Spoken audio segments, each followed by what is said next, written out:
Muito obrigado pelo convite, é uma honra estar aqui à noite com vocês para adorarmos ao Senhor Jesus e também para falarmos sobre um tema tão importante que tem sido cada vez mais preocupante devido ao seu crescimento.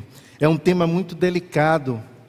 Quem sabe pessoas aqui presentes ou de forma virtual estejam passando por um momento de sofrimento intenso, quem sabe até mesmo insuportável.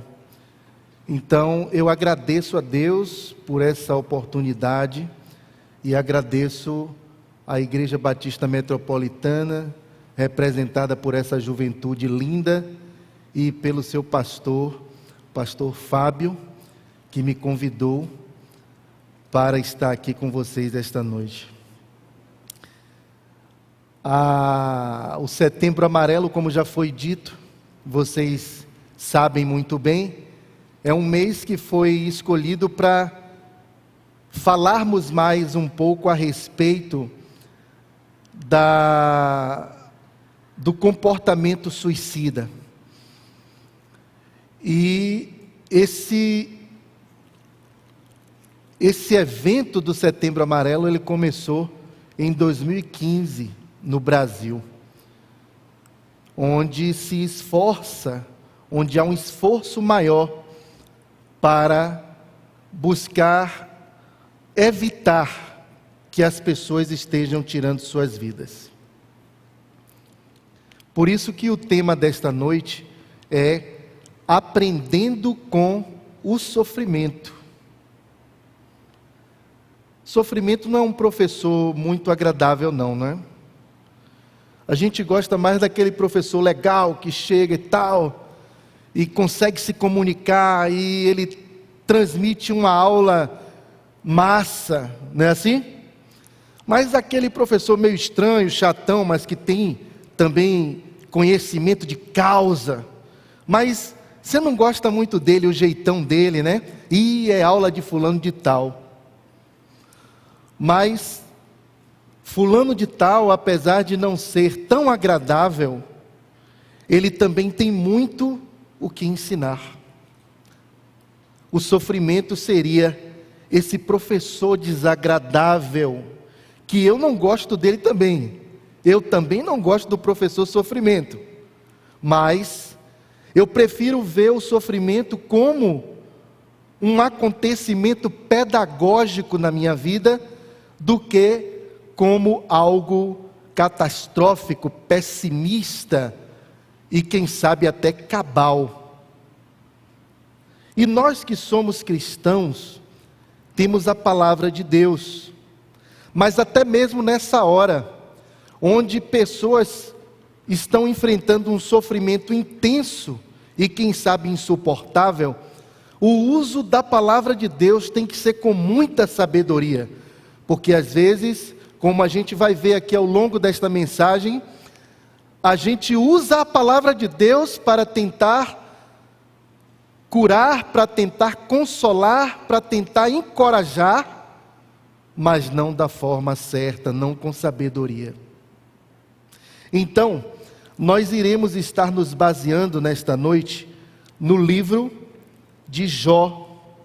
O livro de Jó, que é um livro que todo cristão conhece, essa história incrível que a Bíblia registra para a nossa edificação e para a glória de Deus. Então deixa a sua Bíblia aberta aí no livro de Jó. Não sei se o slide já está funcionando. Vamos seguir então. O sofrimento é uma parte da realidade e, portanto, não adianta fingir ou fugir, porque isso nos incapacita a vivermos uma vida plena. Pense num gato correndo atrás de um pato. e eles estão em círculo. Imagine essa cena. O pato então corre tanto do gato e até bate as asas, que consegue ter uma velocidade maior que o gato, ao ponto de fazer o círculo e passar de perseguido a perseguidor. Onde é que eu quero chegar com essa imagem? Eu quero chegar a dizer o seguinte: a pessoa que resume a vida dela ao sofrimento, com o tempo, ela passa a perseguir esse sofrimento sem perceber. Ela foge tanto dele, a vida dela se resume a fugir desse sofrimento. E ela foge tanto que daqui a pouco aquilo é uma constante, é algo onipresente na vida dela.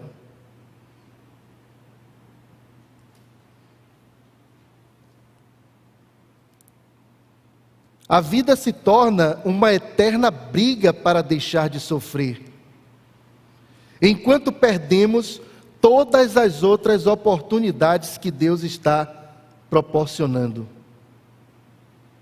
O sofrimento, portanto, acaba assumindo a função de controle absoluto dessa pessoa. E essa pessoa então pensa que não há mais jeito para ela. Isso tem sido uma tônica em nossos tempos. E por mais incrível que pareça, em nome da felicidade.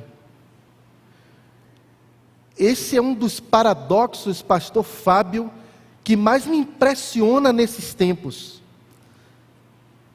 Venderam uma fórmula da felicidade, que o seu resultado é a frustração e a angústia. O inverso, a tristeza. É a chamada ditadura da felicidade. Existe até um livro com esse título, A Ditadura da Felicidade, a qual nos obriga de forma subjacente a sermos felizes o tempo todo. Mesmo que essa felicidade seja falsa ou forçada, deixando as pessoas cada vez mais frustradas com a sua realidade, potencializando transtornos psicológicos, como ansiedade e depressão. Sofrer passou a ser algo não humano, anormal e proibido. Mas como eu iniciei, eu vou repetir. O sofrimento é uma parte da realidade. Não é a realidade total, porque a vida não é feita só de sofrimento.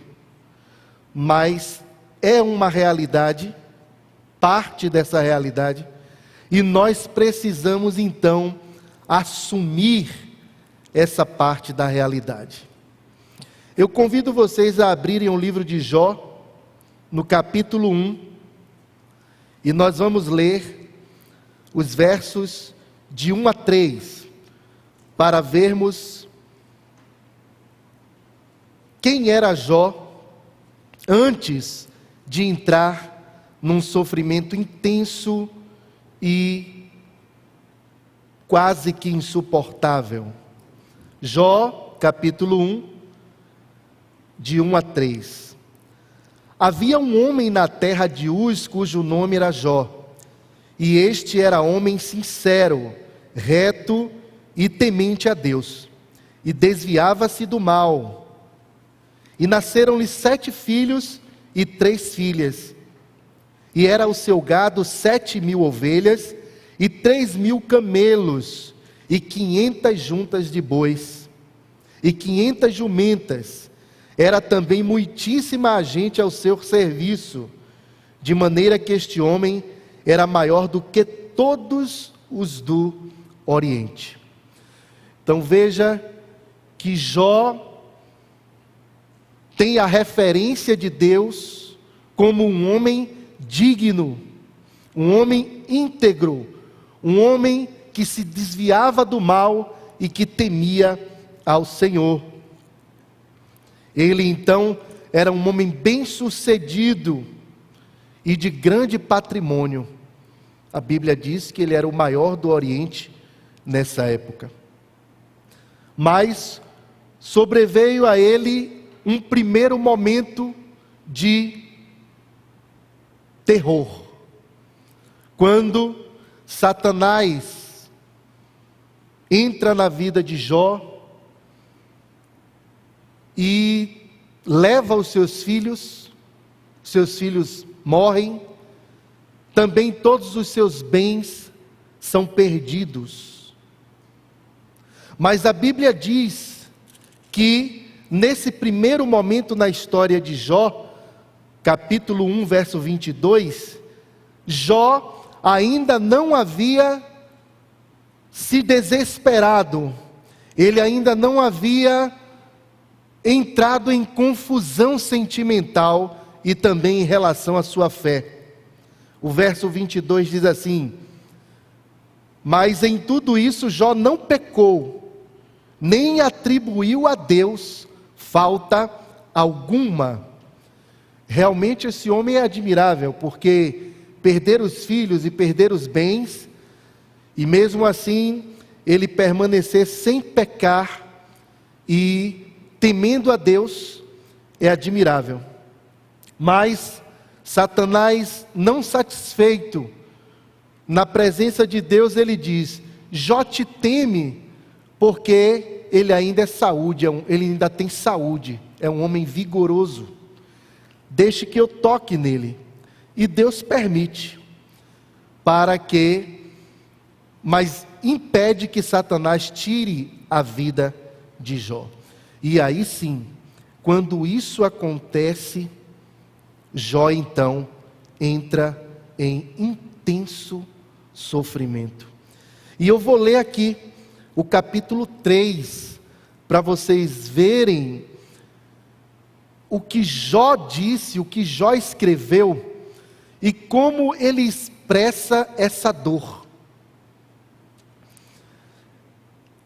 Depois disto, abriu Jó a sua boca e amaldiçoou o seu dia, o dia do seu nascimento. E Jó falando disse: pereça o dia em que nasci, e a noite em que se disse, foi concebido um homem. Converta-se aquele dia em trevas, e Deus lá de cima não tenha cuidado dele, nem resplandeça sobre ele a luz. Contaminem-no as trevas e a sombra da morte, habitem sobre ele nuvens, negros vapores do dia o espantem. A escuridão tome aquela noite, e não se goze entre os dias do ano, e não entre no número dos meses. Ah, que solitária seja aquela noite, e suave música não entre nela. Amaldiçoem-na aqueles que amaldiçoam o dia, que estão prontos para fazer correr o seu pranto. Escureçam-se as estrelas do céu, crepúsculo que espere a luz e não venha, e não veja as pestanas dos olhos da alva. Porquanto não fechou as portas do ventre. Ele está dizendo aqui que ele gostaria que Deus fechasse o ventre da sua mãe, para que ele não nascesse. Nem escondeu dos meus olhos a canseira, porque não morri eu desde a madre, e em saindo do ventre não expirei. Porque me receberam os joelhos, e porque os peitos para que me mamasse. Porque já agora jazeria e repousaria, dormiria e então haveria repouso em mim, com os reis e conselheiros da terra, que para si edificam casas nos lugares assolados, ou com os príncipes que tinham ouro, que enchiam as suas casas de prata, ou como aborto oculto, não existiria como as crianças que nunca viram a luz. Ali os maus cessam de perturbar e ali repousam os cansados. Olha esse verso. Jó está demonstrando o desejo de morrer. E por que ele está desejando morrer? Porque ele não vê mais saída para ele. Então ele pensa que somente a morte poderia livrá-lo daquela angústia e trazer com isso descanso. É assim que alguém que está passando por um sofrimento intenso começa a pensar que a morte é a solução, como a nossa irmã bem disse aqui, e vocês estão sabendo, mas eu quero reforçar. A pessoa que busca o suicídio, ela não está, na verdade, exceto alguns casos, fazendo ou buscando isso, porque ela está desgostosa da vida. Na maioria das vezes é porque a questão dela não é com a vida, mas é com o sofrimento que ela não suporta mais. E Jó prossegue. Ali os maus cessam de perturbar e ali repousam os cansados. Ali os presos juntamente repousam e não ouvem a voz do exator. Ali está o pequeno e o grande, e o servo fica livre de seu senhor. Porque se dá luz ao miserável e vida aos amargurados de ânimo, que esperam a morte e ela não vem, e cavam e procuram dela mais do que de tesouros ocultos, que de alegria saltam e exultam, achando a sepultura. Porque se dá luz ao homem, cujo caminho é oculto e a quem Deus encobriu. Porque antes do meu pão vem o meu suspiro, e os meus gemidos se derramam como água, porque o que eu temia me veio, e o que receava me aconteceu. Nunca estive descansado, nem sosseguei, nem repousei, mas veio sobre mim a perturbação. Um homem digno está sujeito, sim, a enfrentar crises e muitas vezes crises intensas. O caso de Jó tem origem numa doença física, mas nem toda a inclinação ao suicídio está ligada a uma doença física. Muitas vezes está ligado a um transtorno psicológico. E aliás, essa é a característica mais marcante da nossa época. Esse número de suicídios que foi relatado aqui, de que a cada 40 segundos uma pessoa tira a sua vida, a maioria desses casos está ligada a um transtorno psicológico. E aí a gente pensa, o que é que está acontecendo com a mente das pessoas? Os especialistas chamam o nosso tempo de um tempo ansiogênico. O estilo de vida que o Ocidente criou tem cada dia mais sido frenético e gerador de indivíduos com transtorno de ansiedade. Sociedade ansiogênica é exatamente isso, uma sociedade que produz indivíduos com transtorno da ansiedade. E ela mesma produz e ela mesma vende os lenços para enxugar as lágrimas. Jesus Cristo, portanto, nos chama como igreja a sairmos para fora, não nos conformarmos com este mundo. Nós não pertencemos a este mundo, nós pertencemos ao reino dos céus.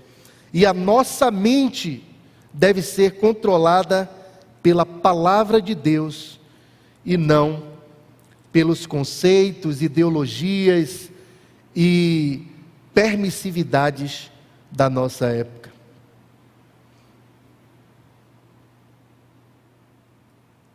Todo sofrimento nos deixa frágeis e confusos. E nós cristãos temos um problema com essa questão de nos sentirmos frágeis e confusos. Porque para nós a gente está pecando, a gente não está fazendo valer a fé que Deus colocou no nosso coração. Essa é a ideia que passa na mente de muitos crentes. Mas na verdade Jesus Cristo disse: no mundo tereis aflições, mas tende bom ânimo, porque eu venci o mundo. Então nós estamos sujeitos a passarmos por momentos difíceis, e esses momentos às vezes abalam as nossas estruturas e até mesmo a nossa fé. E o que fazer então nessa hora?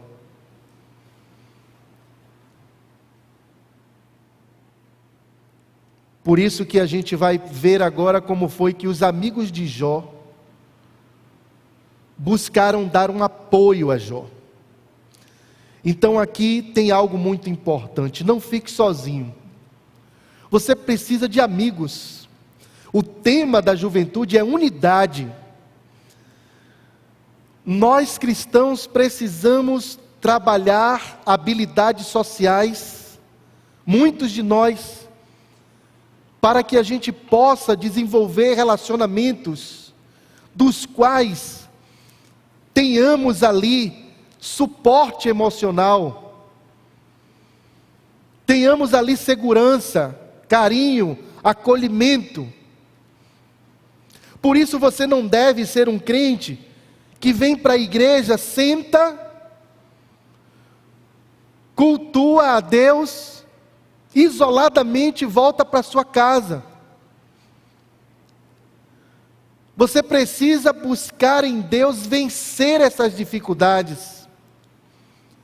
E você que é mais extrovertido, que não tem muito problema em se aproximar das pessoas, se aproxime dessas pessoas. Não as julgue. Não fique dizendo: aquela pessoa não fala com ninguém. Você não é extrovertido? Vai lá. Dá uma boa noite a essa pessoa, diga que ela é importante. Tente fazer com que ela se envolva. Nessa idade de vocês, a gente tem algumas reservas, né? A gente fica com vergonha de, quem sabe, passar vexame. Mas a gente tem que vencer tudo isso. Jó tinha 4 amigos, segundo o livro de Jó. Amigos aqui não é galera, são aqueles mais íntimos. A palavra amigo não comporta colega ou conhecido. A palavra amigo significa íntimo. E intimidade é algo que se constrói na convivência. Se eu não convivo, eu não tenho como construir um relacionamento de intimidade. Então Jó tinha esses 4 amigos: Elifaz, Bildade, Zofar e Eliú. Os 3 primeiros, juntamente com Eliú, foram visitar Jó, que estava tomado de uma chaga da planta dos pés ao alto da cabeça. Ele se coçava com um caco de telha, ele fedia, o seu corpo transpirava secreções imundas. Pense bem, um homem que viveu do bom e do melhor e agora está nessa situação. Os seus amigos foram, e eles foram sábios no início, porque quando eles chegaram lá, eles viram o estado deplorável que Jó estava. E eles não disseram nada. Entenda, não se precipite em dizer nada a quem está sofrendo. Mas a gente não precisa dizer alguma coisa assim, vai dizer na hora certa. Não se precipite, porque a gente tem essa mania, a pessoa mal abriu a boca, não, veja bem, mas não tem nada de veja bem, espere, você ainda não entendeu 1/1000 do que a pessoa quer dizer, mas você acha que já entendeu, que você tem a resposta para tudo, que você é o cara. Os amigos de Jó, os 3, juntamente com Eliú, ficaram 7 dias sem dizer nada, só ali do lado dele, 7 dias, isso é uma lição para a nossa vida. Eles tiveram empatia, é como se dissesse, cara, se eu tivesse no lugar dele. E tem gente que não consegue fazer esse movimento de pensar um pouco a partir da ótica do outro. Então, não se precipite em falar quando você estiver ao lado de alguém que está em intenso sofrimento. E quando eles abriram a boca, o primeiro a abrir a boca foi Jó, ali no capítulo 3 que eu li. E depois que Jó desabafou, deixe a pessoa desabafar, não importa se ela falou coisas que, Deus não vai gostar disso, deixe ela desabafar, não julgue, não se precipite. E depois, eles começaram a interpelar Jó. Do capítulo 4 ao 31, esses 3 amigos, Elifaz, Bildade e Zofar, tentaram falar algo a Jó, usando inclusive a Bíblia, a palavra de Deus. Mas eles falharam. Eles falharam, porque Jó conseguia sempre emudecê-los. E chegou uma hora que eles realmente não tinham mais o que dizer. E eles acusavam Jó de pecado, acusavam Jó de rebeldia, acusavam Jó de altivez, acusavam Jó de falta de humildade, de um monte de coisa, de ímpio. Mas como é que pode uma pessoa em sofrimento, e eu chego apenas para acusar, não consigo fazer com que o meu argumento a convença, pelo contrário, ela acaba me emudecendo. Eles tiveram boa intenção, eles eram amigos dele, eles queriam ajudar, mas não tiveram sabedoria. Meus irmãos, quando uma pessoa está em intenso sofrimento, a gente precisa ter sabedoria. Não acuse, não julgue. Onde é que está a sua fé? Depressão não é coisa de crente. Cadê o Deus que você diz que crê? Não é por aí, não é por aí. Isso piora, isso agrava a situação da pessoa. Infelizmente, às vezes a gente ainda ouve, não no nosso meio, mas em outros arraiais ou na internet, pessoas pregando e dizendo: depressão, ansiedade é coisa do diabo. Agora imagine a pessoa que já está ali, ela fez uma força terrível para ir à igreja naquele dia, só quem já passou por isso sabe, e quando chega lá, ela ainda é acusada de estar ouvindo Satanás. Para onde foi a compaixão? Essas coisas são coisas humanas. Eliú então entra, e esse consegue tocar na sensibilidade de Jó. Interessante que o que Eliú falou não é muito diferente do que os outros três falaram. Mas Eliú, pelo que eu entendi do livro, ele foi usado pelo Espírito Santo. Os outros tentaram argumentar à luz da Bíblia, mas com as suas forças. Eliú, me parece que ele antes buscou o Espírito Santo. Então a oração é muito importante, para que ajudemos uns aos outros nesse tempo de sofrimento. E por fim, entra Deus na situação. Deus foi o último a falar.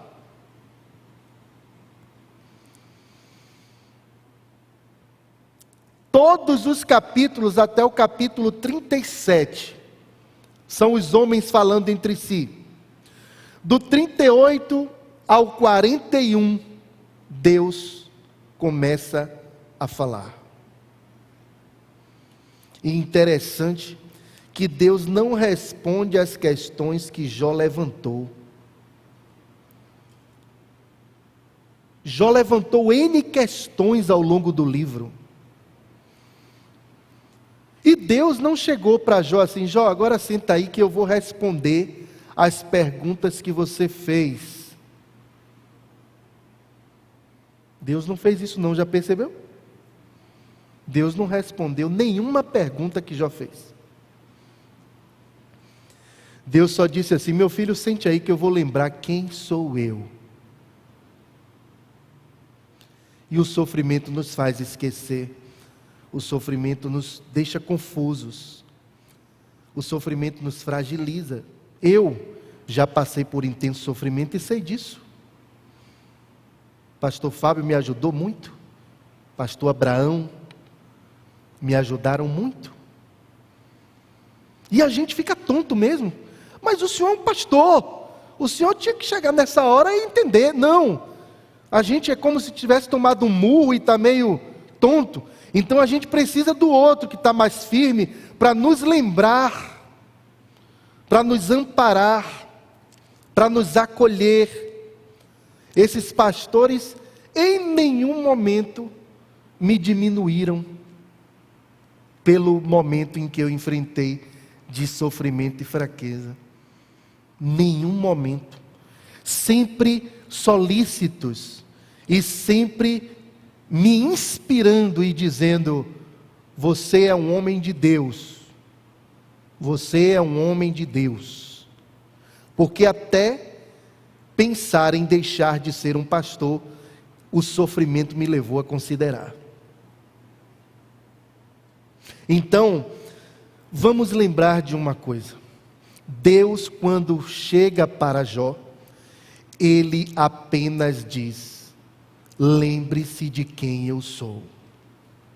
E Ele enfatiza a sua soberania, a sua grandeza, a sua imensidão.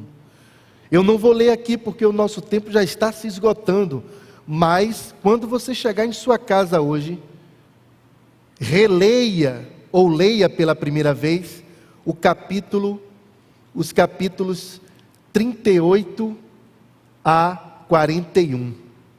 Deus só lembrando a Jó da sua soberania. E olha o que é que acontece quando Deus nos leva a lembrarmos da sua soberania. Parece que Deus está sendo arrogante, né? Não é. É porque é exatamente a lembrança da soberania de Deus e da sua infinita bondade que nos cura, que nos liberta. Tire os olhos das circunstâncias. Tire. Volte a colocar seus olhos em Deus, nas suas promessas e na sua soberania e na sua infinita bondade. Porque Ele está no dia da paz, mas Ele está também no dia da guerra. Ele está no lugar de luz, mas Ele também vai até as trevas para cuidar dos seus filhos. Não há lugar onde Deus não possa estar. O lugar que você está hoje, se é de paz ou de guerra, Deus está com você. Lembre-se da soberania de Deus. Capítulo 42, de 1 a 6. Então respondeu Jó ao Senhor e disse: bem sei eu que tudo podes, e nenhum dos seus planos pode ser impedido. Quem é aquele, dizes tu, que sem conhecimento encobre o conselho? Por isso falei do que não entendia, coisas que para mim eram maravilhosíssimas e que eu não compreendia. Escuta-me, pois, e eu falarei, e eu te perguntarei, e tu ensina-me. Com o ouvido dos meus ouvidos ouvi, mas agora te veem os meus olhos. Por isso me abomino e me arrependo no pó e na cinza. Quando Deus evoca a sua soberania sobre nós, não é para nos humilhar simplesmente, porque Ele é um Deus vaidoso, não é isso. É porque lembrar da soberania de Deus nos cura, nos liberta. Lembra que a gente está na mão do Pai eterno, e isso nos consola. Portanto, ao invés de você ficar usando o verbo entender, eu quero entender, deixe esse verbo de fora, porque ele não te ajuda, e adote o verbo confiar. Eu não entendo, mas eu sei em quem confio, e estou bem certo que Ele é fiel para guardar o meu tesouro até o dia final. Sendo assim, eu deixo algumas lições. Aceitar que o sofrimento faz parte da realidade, não fingir ou fugir, expressar o que sentimos a pessoas da nossa confiança, principalmente a Deus, oferecermos acolhimento e apoio a quem sofre, e confiarmos na soberania de Deus e sua infinita bondade.